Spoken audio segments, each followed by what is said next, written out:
discuss the different types of front wheel independent suspensions. We know that independent suspension can be defined as a suspension arrangement in which no rigid beam axle is used and both wheels are separately connected to the carriage unit.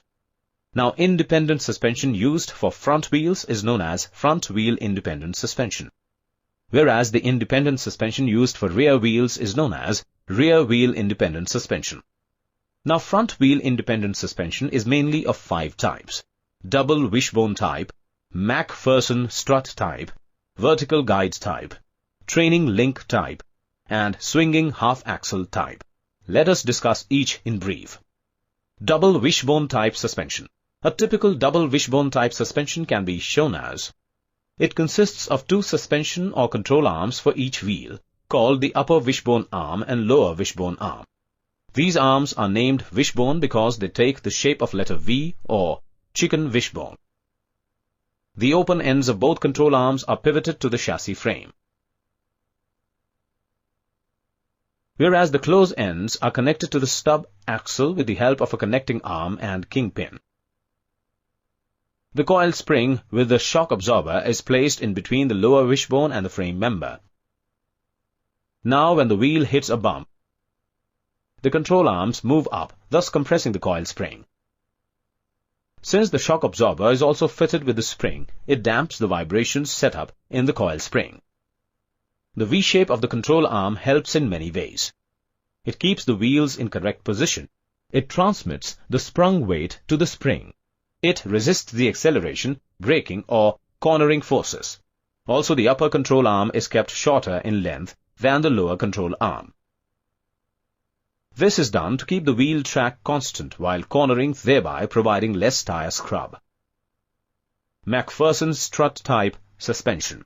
A typical MacPherson strut type suspension can be shown as: it consists of a single lower wishbone arm, which is hinged to the chassis of the automobile. The other end of this wishbone arm is attached to the strut through a joint.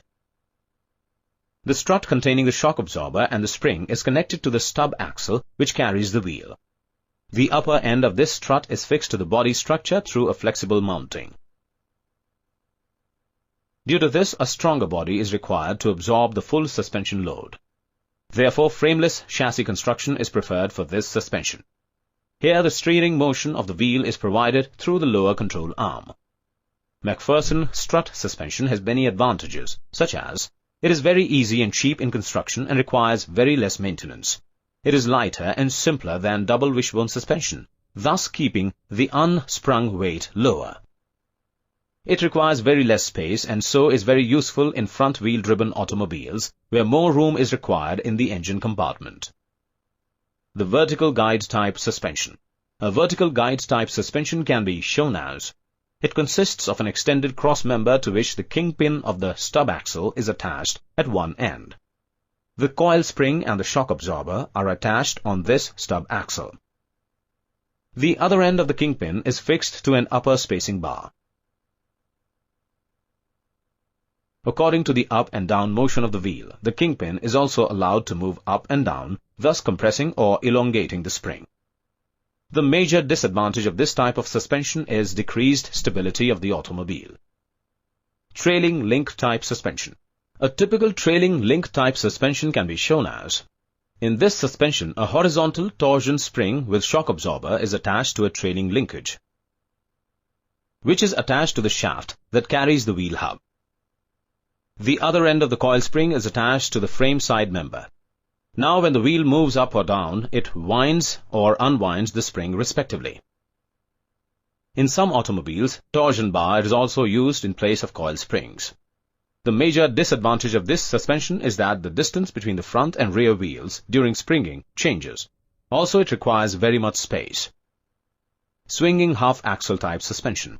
A typical swinging half-axle type suspension can be shown as: in this suspension, both wheels are mounted rigidly on the half-axles, which are pivoted on their ends to the chassis member at the center of the vehicle. The spring with the shock absorber is mounted on this half-axle. Now, when one wheel of the automobile experiences a rod shock, the axle with that wheel swings up or down without affecting the other wheel. The major disadvantage of this suspension is that due to up and down movement, the wheel doesn't remain perpendicular to road. Also, during cornering, the outer wheel with higher load tilts outwards, thus losing traction. Note that out of above 5 suspensions, double wishbone and MacPherson strut suspension are most commonly used. Now let us summarize the front wheel independent suspension as: